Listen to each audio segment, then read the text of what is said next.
Doctor Rai YouTube ಚಾನೆಲ್ಗೆ ನಿಮಗೆಲ್ಲರಿಗೂ ಸ್ವಾಗತ. ಬಹಳ ದಿನಗಳ ನಂತರ ನಾನು ಒಂದು ಉಪಯುಕ್ತ ಮಾಹಿತಿ ಜೊತೆ ನಿಮ್ಮ ಮುಂದೆ ಬರ್ತಾ ಇದ್ದೇನೆ.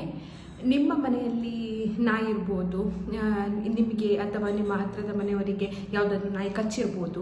ಆಗ ಏನು ಮಾಡಬೇಕಂತ ನೀವು ಗೊಂದಲದಲ್ಲಿರ್ಬೋದು. ಸೊ ಅದರ ಬಗ್ಗೆ ಇವತ್ತು ನಾನು ನಿಮಗೆ ಮಾಹಿತಿ ಕೊಡ್ತೇನೆ. ರೇಬಿಸ್ ಕಾಯಿಲೆ ಬಗ್ಗೆ, ಅಂದರೆ ಹುಚ್ಚು ನಾಯಿ ಕಡಿತ, ಇದರ ಬಗ್ಗೆ ನಿಮಗೆ ಮಾಹಿತಿಯನ್ನು ಕೊಡ್ತೇನೆ. ಸೊ ಫಸ್ಟಿಗೆ ಈ ರೇಬಿಸ್ ಅಂದರೆ ಏನು ಅಂತ. ಸೊ ಯೂಶ್ವಲಿ ನಾವು ನಮ್ಮ ಭಾಷೆಯಲ್ಲಿ ನಾವು ಹುಚ್ಚು ನಾಯಿ ಕಡಿತ ಅಂತ ಹೇಳ್ತೇವೆ.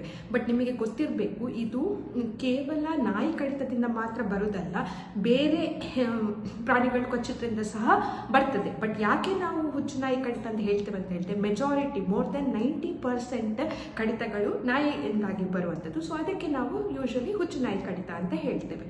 ಸೊ ನಾಯಿಯನ್ನು ಬಿಟ್ಟು ಬೇರೆ ಯಾವ ಪ್ರಾಣಿಗಳಿಂದ ಬರ್ಬೋದು ಅಂತ ಹೇಳಿದರೆ, ಯಾವುದೆಲ್ಲ ಪ್ರಾಣಿಗಳಿಗೆ ಫರ್ ಇರ್ತದ ಅಂತ ಹೇಳಿದರೆ ನಿಮಗೆ ಗೊತ್ತಿಲ್ಲ, ಫರ್ಡ್ ಎನಿಮಲ್ಸ್. ಸೊ ಈ ಎಲ್ಲ ಪ್ರಾಣಿಗಳಿಂದಾಗಿ ನಮಗೆ ರೇಬಿಸ್ ಬರ್ಬೋದು. ಯೂಶ್ವಲಿ ಇಲಿ ಅಥವಾ ರ್ಯಾಬಿಟ್, ಮೊಲ ಇದರಿಂದ ಬರೋದು ಬಹಳ ಕಮ್ಮಿ, ರೇರ್. ಸೊ ನಾವು ಏನು ಮಾಡಬೇಕು, ಯಾಕೆ ಇದು ಇಂಪಾರ್ಟೆಂಟ್ ಅಂತ ಹೇಳಿದರೆ, ಎಲ್ಲ ನಾಯಿಗಳು ಕಚ್ಚೋದ್ರಿಂದ ನಮಗೆ ರೇಬಿಸ್ ಬರೋದಿಲ್ಲ. ಬಟ್ ಈ ರೇಬಿಸ್ ಇರುವ ಪ್ರಾಣಿಗಳು ಕಚ್ಚೋದ್ರಿಂದ ನಮಗೆ 100% ರೇಬಿಸ್ ಬರ್ತದೆ. ಸೊ ಹಾಗೂ ನಾವು ಅದಕ್ಕೆ ಏನಾದರೂ ಮುಂಜಾಗ್ರತೆ ಕ್ರಮ ಕೈಗೊಳ್ಳದೆ ಇದರಿಂದ 100% ಸಾವು ಸಂಭವಿಸ್ತದೆ. ಸೊ ಅದರಿಂದಾಗಿ ನಾವು ಅದಕ್ಕೆ ಬೇಕಾದಂತಹ ವ್ಯಾಕ್ಸಿನ್ ಅಂತ ಉಂಟು. ಸೊ ಅದನ್ನು ತಗೊಂಡ್ರೆ ನಾವು ಇದನ್ನು 100% ನಾವು ಪ್ರಿವೆಂಟ್ ಮಾಡ್ಬೋದು. ಸೊ ಈಗ ನಾವು ಈ ರೇಬಿಸ್ ಅಂದರೆ ಏನು ಅಂತ. ಸೊ ಈ ರೇಬಿಸ್ ಇರುವ ಅಂತಹ ಪ್ರಾಣಿಗಳು, ಅದರ ಸಲೈವ, ಎಂಜಲಲ್ಲಿ ವೈರಸ್ ಇರ್ತದೆ, ಇದೊಂದು ವೈರಸ್. ಸೊ ಇದು ನಮಗೆ ಕಚ್ಚೋದ್ರಿಂದ ಏನಾಗ್ತದೆ ಅಂತ ಹೇಳಿದರೆ, ಈ ಮಾಂಸಖಂಡಕ್ಕೆ ಹೋಗಿ ಅದು ಆಮೇಲೆ ನರಗಳಿಗೆ ಹೋಗಿ, ನರದಿಂದ ನಮ್ಮ ಮೆದುಳಿಗೆ ಹೋಗಿ ಇಫೆಕ್ಟ್ ಆಗಿ ಮತ್ತೆ ಸಾವು ಸಂಭವಿಸುತ್ತದೆ. ಸೊ ಇದು ಯೂಶ್ವಲಿ ಎಷ್ಟು ದಿವಸದಲ್ಲಿ ಈ ರೋಗ ಲಕ್ಷಣ ಕಾಣಿಸಿರ್ತದೆ. ಮನುಷ್ಯರಲ್ಲಿ ಈ ರೋಗ ಲಕ್ಷಣಗಳು ಕೆಲವು ತಿಂಗಳುಗಳಿಂದ ತುಂಬ ವರ್ಷಗಳೇ ಆಗ್ಬೋದು ಇದರ ರೋಗ ಲಕ್ಷಣಗಳು ಕಾಣಲಿಕ್ಕೆ. ಬಟ್ ಪ್ರಾಣಿಗಳಲ್ಲಿ ಈ ರೇಬಿಸ್ ಕಾಯಿಲೆ ಇದ್ದರೆ 5 ರಿಂದ 10 ದಿವಸಗಳ ಒಳಗಡೆ ಇದರ ಸೈನ್ಸ್ ಆ್ಯಂಡ್ ಸಿಂಪ್ಟಮ್ಸ್ ಗೊತ್ತಾಗಿ ಇದಕ್ಕೆ ಸಾವು ಸಂಭವಿಸ್ಬೋದು. ಸೊ ನಮಗೆ ಹೇಗೆ ಗೊತ್ತಾಗೋದು ಈ ಹುಚ್ಚು ನಾಯಿ ಅಂತ, ಹೇಗೆ ಗೊತ್ತಾಗೋದು ಅಂತ ಹೇಳಿದ್ರೆ, ಅದು ತುಂಬ ಹೈಪರ್ ಆಗಿರ್ತದೆ, ಎಲ್ಲದರಲ್ಲಿ ಕಚ್ಚಿಕೊಂಡು ಹೋಗ್ತದೆ, ಮತ್ತು ತುಂಬ ಸಲೈವ ಇಳಿತಾ ಇರ್ತದೆ, ಹೀಗೆ. ಸೊ ಮತ್ತೊಂದು ಟೈಪ್ ಏನಂತ ಹೇಳಿದ್ರೆ, ಕೆಲವು ಪ್ರಾಣಿಗಳು ಹೈಪರ್ ಇರುವುದಿಲ್ಲ, ಒಂದು ಮೂಲೆಯಲ್ಲಿ ಹೀಗೆ ಬಿದ್ದುಕೊಂಡಿರ್ತದೆ, ಬಟ್ ಈ ತುಂಬ ಸಲೈವೇಷನ್ ಆಗ್ತಾ ಇರ್ತದೆ. ಸೊ ಇದನ್ನೆಲ್ಲ ನೋಡಿದರೆ ನಮಗೆ ಅದು ಹುಚ್ಚು ನಾಯಿ ಅಂತ ಗೊತ್ತಾಗ್ತದೆ. ಸೊ ಇದು ನಮಗೆ ಕಟ್ಟಿದ್ರೆ ನಾವು ಏನು ಮಾಡಬೇಕು ಅಂತ ಹೇಳಿ, ಫಸ್ಟಿಗೆ ನೀವು ಇದು ಕಟ್ಟಿದ ತಕ್ಷಣ, ಬೈಟ್ ಆದ ತಕ್ಷಣ ಚೆನ್ನಾಗಿ ನೀರು ಮತ್ತು ಸೋಪಲ್ಲಿ ಒಂದು 10 ರಿಂದ 15 ನಿಮಿಷ ಫ್ಲೋಯಿಂಗ್ ವಾಟರಲ್ಲಿ ಇದನ್ನು ತೊಳಿಬೇಕು. ಬೇರೆ ಏನು ಈ ಕಾಲ್ಗೇಟ್ ಹಾಕೋದು, ಟೂತ್ ಪೇಸ್ಟ್ ಗಾಯಕ್ಕೆ ಹಚ್ಚೋದು ಅಥವಾ ಟರ್ಮರಿಕ್ ಹಚ್ಚೋದು ಅದನ್ನೆಲ್ಲ ಮಾಡಲಿಕ್ಕೆ ಹೋಗಬೇಡಿ. ಕ್ಲೀನ್ ವಾಟರ್ ಆ್ಯಂಡ್ ಸೋಪಲ್ಲಿ ಚೆನ್ನಾಗಿ ತೊಳಿರಿ 10 ರಿಂದ 15 ನಿಮಿಷ. ಆಮೇಲೆ ಈ ಉಂಡನ್ನು ನೀವು ಸೂಚರ್ ಮಾಡಲಿಕ್ಕೆ ಅಥವಾ ಅದನ್ನು ಫುಲ್ ಬ್ಯಾಂಡೇಜಿಂದ ಕ್ಲೋಸ್ ಮಾಡಲಿಕ್ಕೆ ಹೋಗಬೇಡಿ. ಮತ್ತೆ ನೀವು ಇಮಿಡಿಯೇಟ್ಲಿ ನಿಮ್ಮ ಡಾಕ್ಟರ್ ಹತ್ರ ವ್ಯಾಕ್ಸಿನಿಗೆ ಹೋಗಬೇಕಾಗ್ತದೆ. ಸೊ ಯಾವಾಗೆಲ್ಲ ನಾವು ಉಂಡನ್ನು ಕ್ಯಾಟಗರಿ 1, 2 ಆ್ಯಂಡ್ 3 ಅಂತ ಡಿವೈಡ್ ಮಾಡ್ತೇವೆ. ಕ್ಯಾಟಗರಿ 1 ಅಂತ ಹೇಳಿದರೆ ನಮ್ಮ ಇಂಟ್ಯಾಕ್ಟ್ ಸ್ಕಿನ್ನಿಗೆ ಅದು ನಾಯಿಗಳು ಲಿಕ್ ಮಾಡಿ ಇರೋದು. ಸೊ ಆಗ ಇದಕ್ಕೇನು ವ್ಯಾಕ್ಸಿನ್ ಅಥವಾ ಇಮ್ಯುನೋಗ್ಲೋಬುಲಿನ್ ಏನು ಬೇಕಾಗೋದಿಲ್ಲ, ಜಸ್ಟ್ 15 ನಿಮಿಷ ತರುವಾಗಿ ಇದನ್ನು ವಾಶ್ ಮಾಡಬೇಕು. ಕ್ಯಾಟಗರಿ 2 ಅಂತ ಹೇಳಿದರೆ ಅದರ ಬೈಟ್ ಆಗಿ ಅದೆಲ್ಲ ಗಾಯ ಇರುವಂಥದ್ದು. ಸೊ ಇದಕ್ಕೆ ನಾವು ಕ್ಯಾಟಗರಿ 2 ಅಂತ ಹೇಳ್ತೇವೆ, ಇದರಲ್ಲಿ ಎಬ್ರೇಷನ್ ಆಗುವಂಥದ್ದು. ಸೊ ಇದಕ್ಕೆ ವ್ಯಾಕ್ಸಿನ್ ಬೇಕು.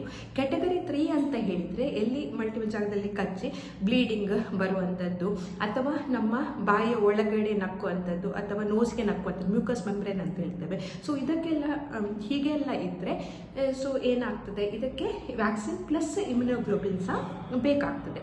ಸೊ ವ್ಯಾಕ್ಸಿನ್ ನಾವು ಎಷ್ಟು, ಇದು 5 ಡೋಸ್ ಇರ್ತದೆ.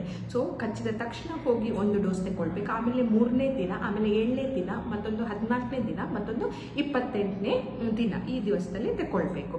ಮತ್ತು ಈ ಕ್ಯಾಟಗರಿ 3ಗೆ ಇಮ್ಯುನೋಗ್ಲೋಬುಲಿನ್ ಅಂತ ಬೇಕಾಗ್ತದೆ. ಅದು ನಾಯಿ ಕಚ್ಚಿ 7 ದಿವಸದ ಒಳಗಡೆ ನೀವು ತಗೊಳ್ಬೇಕು. ಸೊ ಇದು ಇಮ್ಯುನೋಗ್ಲೋಬುಲಿನ್ ಯಾಕೆ ಅಂತ ಹೇಳಿದ್ರೆ ಕ್ಯಾಟಗರಿ 3 ಅಂದರೆ ಸಿವಿಯರ್ ಫಾರ್ಮ್.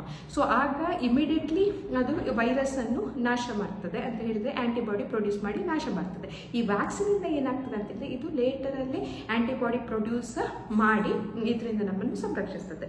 ಮತ್ತೊಂದು ಡೌಟ್ ನಿಮ್ಮ ಹತ್ರ ಇರ್ಬೋದು, ಸೊ ಆಲ್ರೆಡಿ ನೀವು ವ್ಯಾಕ್ಸಿನೇಷನ್ ತೆಗೆದಿದ್ರಿ ಫಸ್ಟ್ ಬೈಟ್, ಇನ್ನೊಮ್ಮೆ ಯಾವಾಗಾದ್ರೂ ಬೈಟ್ ಆಗುವಾಗ ಏನು ಮಾಡಬೇಕಂತ. ಸೊ ಈ ಇಮ್ಯುನೋಗ್ಲೋಬಿನ್ ಒಮ್ಮೆ ತಗೊಂಡ್ರೆ ಸಾಕಾಗ್ತದೆ, ಮತ್ತು ಲೈಫ್ ಲಾಂಗ್ ಇಮ್ಯುನೋಗ್ಲೋಬಿನ್ ತಗೊಳ್ಬೇಕಂತ ಇಲ್ಲ. ಬಟ್ ಪುನಃ ಏನಾದರೂ ನಾಯಿ ಕಚ್ಚಿದ್ರೆ ನೀವು 2 ಡೋಸ್ ತಗೊಳ್ಬೇಕಾಗ್ತದೆ ವ್ಯಾಕ್ಸಿನನ್ನು. ಸೊ ಅದು 0 ಡೇ ಮತ್ತು 3rd ಡೇ ವ್ಯಾಕ್ಸಿನ್ ತಗೊಂಡ್ರೆ ಸಾಕಾಗ್ತದೆ. ಫುಲ್ ಶೆಡ್ಯೂಲ್ ಪುನಃ ರಿಪೀಟ್ ಮಾಡಬೇಕಂತ ಇಲ್ಲ. ಮತ್ತೊಂದು ಉಂಟು ಪ್ರೀ ಎಕ್ಸ್ಪೋಷರ್ ಪ್ರೊಫಿಲಾಕ್ಸಿಸ್ ಅಂತ ಹೇಳಿದ್ರೆ, ನೀವು ವೆಟರ್ನರಿ ಹಾಸ್ಪಿಟಲಲ್ಲಿ ವರ್ಕ್ ಮಾಡ್ತಿರ್ಬೋದು ಅಥವಾ ಫ್ರೀಕ್ವೆಂಟ್ ಆಗಿ ಎನಿಮಲ್ಸ್ ಅನ್ನು ಹ್ಯಾಂಡಲ್ ಮಾಡುವವರ ಆಗಿದ್ದರೆ ಈ ಪ್ರೀ ಎಕ್ಸ್ಪೋಷರ್ ಪ್ರೊಫಿಲಾಕ್ಸಿಸ್ ಅಂದರೆ 3 ಡೋಸ್ ಇರ್ತದೆ.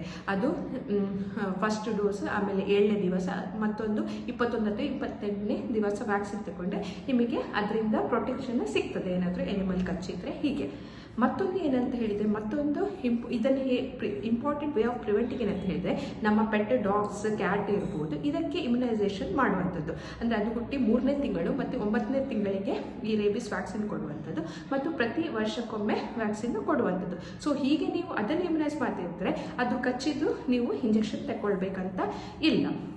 ಮತ್ತು ಫ್ರೀಕ್ವೆಂಟಾಗಿ ಇದು ಅಂತ ಹೇಳಿದರೆ ನೀವು ಕೇಳ್ಬೋದು, ಈಗ ಹತ್ತಿರದ ಮನೆಯದ್ದು ಕಚ್ಚಿದೆ, ಅದು ಮನೆಯಲ್ಲೇ ಇರುವಂಥದ್ದು ಸ್ಟ್ರೇ ಡಾಗ್ ಅಲ್ಲ, ಬೀದಿ ನಾಯಿ ಅಲ್ಲ, ನಾವು ವ್ಯಾಕ್ಸಿನ್ ತಗೊಳ್ಬೇಕಂತ ಹೇಳಿ.